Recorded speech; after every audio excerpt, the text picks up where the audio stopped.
Nagpabudol na naman ako sa TikTok, so I'm unboxing my Dripper multifunction electric cooker. Marami kasing lumalabas sa FYP ko dito sa TikTok ko, kaya nabudol ako ng Dripper. So meron na siyang kasamang pot, steamer, saka cord, at saka manual. So magaan lang siya, meron manual, cord, steamer, at saka yung cooking pot. At saka 300 watts to 600 watts lang siya. So, tipid siya sa kuryente. Yan ang sabi ng TikTok. So, I'm gonna try this one and make some review. Request kasi ng anak ko na magluto ng pancake. So, ang una kong lulutuin gamit nito ay ang pancake. So, first, init ko muna and then put some butter and then put the mixture and then let's see. Oh, madali lang siyang maluto. So, siguro nga ay matipid ito sa kuryente dahil madali lang uminit at maluto ang isang pagkain. So, here is it. My homemade pancake. So, para hindi masunog ang iyong niluluto, just choose the button low first and then high and then low. So, you just make sure na i-adjust mo siya.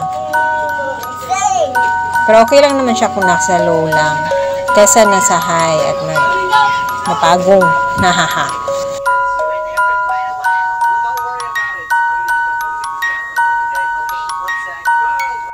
So next, ang iluluto ko naman ay ang corned beef with egg. So this is for breakfast. Let's see kung mabilis lang ba itong maluto.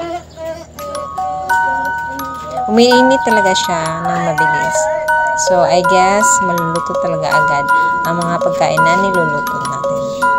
So, bawang first. And then next, the Argentina corned beef. Hi, Argentina. Baka naman. Sponsorship? No. Next will be the eggs. Para sa breakfast. Kaya ko siya in-order kasi gusto ko rin kasing magluto ng mabilis. Especially kapag breakfast. Gusto ko lang mabilis lang. So, yun. Malapit na matapos at tapos na ang ating corned beef with egg.